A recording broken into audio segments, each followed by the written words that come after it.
Welcome to the Speak Slow English channel. I'm Emma, B.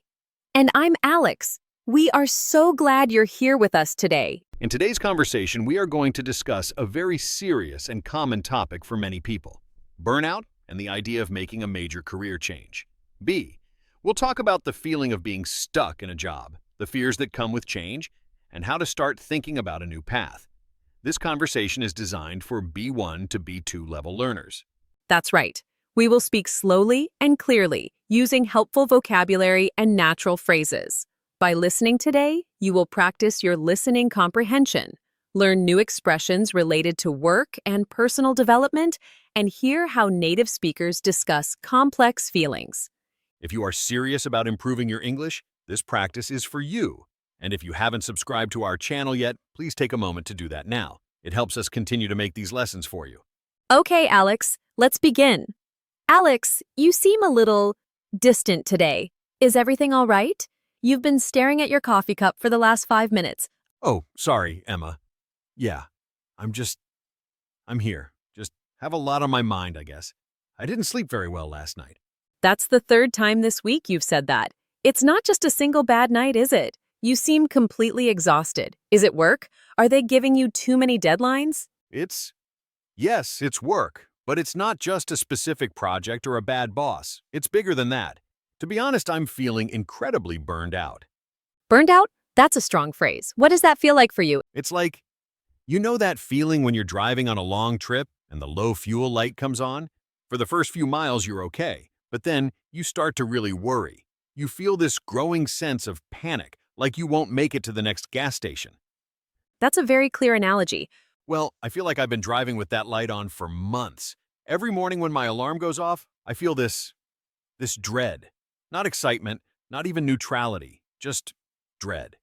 I feel like I have no energy left for anything. Not for my job, not for my hobbies, not even for seeing friends. That sounds serious, Alex. That's more than just being tired. That's deep exhaustion. Exactly. And the worst part is, I'm not even doing my job well anymore. I'm making simple mistakes. I'm forgetting things. I'm procrastinating on tasks that should be easy, simply because I can't find the mental energy to start them. I feel completely disengaged. I'm so sorry you're going through that. I think a lot of people can relate to that feeling. But you've always been so passionate about your work. You're a senior graphic designer and you're good at it. What's changed? That's the question I keep asking myself. I was passionate about it for years. I loved the creativity, the problem solving. But now, I don't know. Maybe the industry has changed. Or maybe I've changed. How so? What do you mean? Well, everything is about speed. Faster, faster, faster. More content, more clicks. It doesn't feel like art or design anymore. It just feels like a factory. We're just churning out digital stuff that nobody really looks at. It feels less meaningful. Exactly. Meaningless. I'll spend a week on a project and it's forgotten in 24 hours. There's no sense of accomplishment. It just feels like a hamster wheel. I'm running as fast as I can, but I'm not actually going anywhere. That's a terrible feeling, to be stuck. And I look at the next 10 or 20 years, and if I'm still doing this, the thought is, it's depressing. I don't want to be this person. This tired, cynical, uninspired person. Wow. Okay, so this isn't something a 1-week vacation is going to fix, is it? I don't think so. I took a week off last month. By the second day back at my desk, I felt exactly the same. The burnout just came rushing right back in. It's not the workload, it's the work itself. So what does that mean? What are you really saying? Sighs. I think I need to quit, not just this job. I think I need to leave this entire career field. That's a massive decision. That's life-changing. I know, and it's terrifying. I'm almost 40. I have a mortgage. I have responsibilities. I'm an expert in something I think I now hate. Who just throws away 15 years of experience? Someone who wants to be happy for the next 15 years? Small laugh. Maybe. But it's not that simple. What would I even do? Graphic design is all I know. It's my entire professional identity. I understand that fear. It's not just about the money. It's about who am I if I'm not a graphic designer? Your identity becomes tied to your job title. Yes, that's it exactly. And let's be honest, the money is a big part of it. I have a comfortable life. I have golden handcuffs. That's the expression, right? That's the one. Golden handcuffs. It means you are paid well for a job, which makes it very, very difficult to leave, even if you are unhappy. The comfort becomes its own kind of prison. A comfortable prison. And I feel weak for complaining. I know people who are struggling to find any job. And here I am, with a good, stable, well-paying job, and I'm miserable. It feels ungrateful. I don't think it's ungrateful to want to feel fulfilled. It's a basic human need. Feeling ungrateful is just another way to beat yourself up and stay stuck. The first step is to accept that your feelings are valid. You are burned out. The work is no longer meaningful to you. That is a fact, not a failure. A fact. Okay, I can accept that. But I'm still stuck. The fear of the unknown is huge. What if I quit, try something new, and I fail? What if I hate the new thing even more? What if I end up broke? Those are all valid fears. And they are the exact fears that keep everyone on that hamster wheel. So let's not talk about quitting. Not yet. The idea of quitting is too big. It's too scary. It makes you shut down. Right? I just want to go back to bed when I think about it. So let's change the framing. You are not quitting your life. You are starting an investigation. You're a detective, and the mystery is what comes next. A detective. I like that. It sounds less drastic. So, where does Detective B begin his investigation? Smiling. Good question. You start by gathering clues, not by making big decisions. Okay, so we've established that this isn't a jump off the cliff moment. You're not going to walk into your boss's office tomorrow. This is a build a bridge moment. You build a bridge from your current career to your next one, and you only walk across when it's safe and secure. Build a bridge. I like that metaphor a lot more. How do I start? What's the first plank of wood? The first plank is self-reflection and research, but a different kind of research. Let's start with the self-reflection. Forget about money and job titles for a second. What are you curious about? Curious? I don't know. My brain feels so full of work, I haven't been curious in years. Let's try a different approach. What did you enjoy before graphic design? When you were a kid or in college, what subjects did you love? Thanks for a moment. That's a good question. I actually really liked science. Specifically, environmental science. I was always outdoors. I loved learning about ecosystems, conservation. I was part of the hiking club. Okay, environmental science. That's interesting. What happened to that? I don't know. I took an intro to design class as an elective, and I was good at it. People told me I was talented. The career path seemed more clear, more in demand. So I followed that. I guess I just put the science part of me in a box and forgot about it.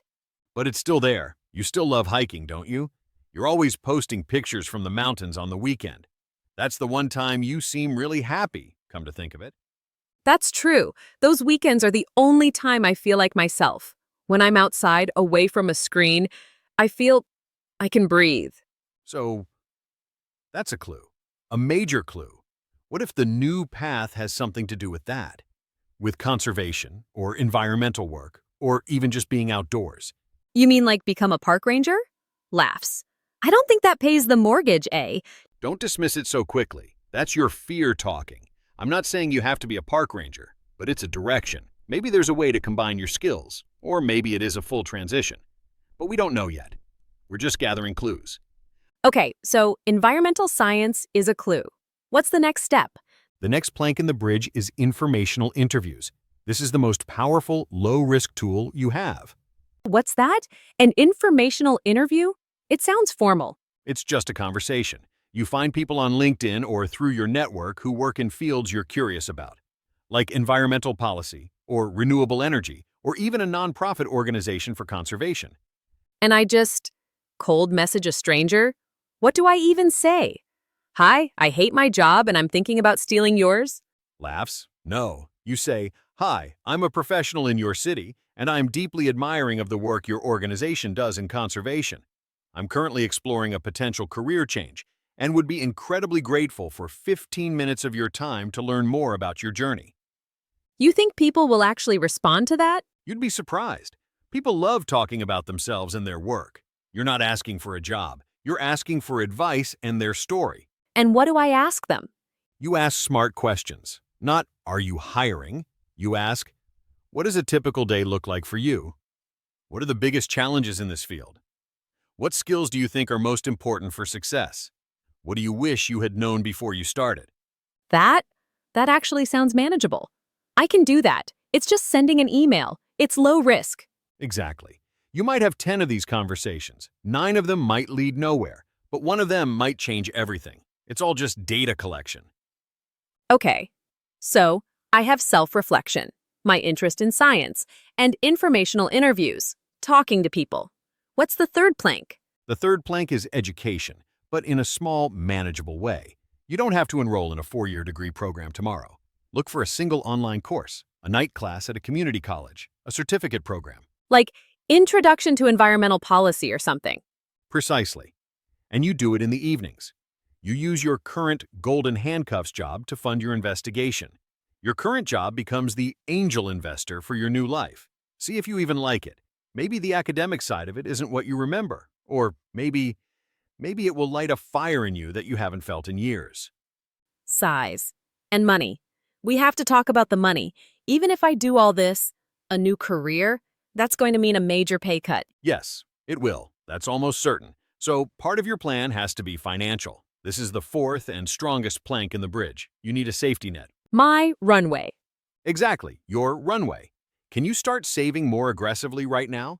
Can you cut back on expenses? You need to figure out your freedom number, the amount of money you need in the bank to feel safe enough to make a change.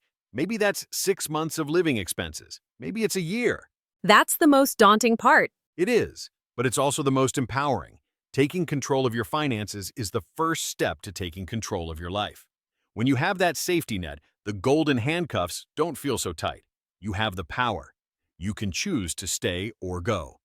This is a multi-year plan, isn't it? Yes, it is, and that's okay. Burnout doesn't happen in a day, and you don't recover from it or change your life in a day. It's a process, but just starting the process might make you feel better. How so? I'm still in the same job. Because you're not stuck anymore. You have a plan. You have a secret. You have a future that you are actively building. You're not just a victim of your job. You're the architect of your escape. Smiling for the first time. Architect of your escape. I like that. It sounds much better than burned out designer. You're just redesigning your own life. You already have the skills: project management, creative problem solving, attention to detail. You're just applying those skills to a new, more important project, you. Wow. Thank you. Seriously, this was the most important conversation I've had in a very long time. I have a lot to think about, but for the first time, I don't feel dread. I feel a little bit of hope. That's all you need to get started. Just a little bit of hope. And that's all the time we have for today. We hope this conversation was helpful for you. We discussed a lot of important vocabulary, like burnout, dread, golden handcuffs, and informational interviews. We hope you were able to practice your listening and learn something new. Thank you so much for practicing your English with us at Speak Slow English. We will see you in the next one.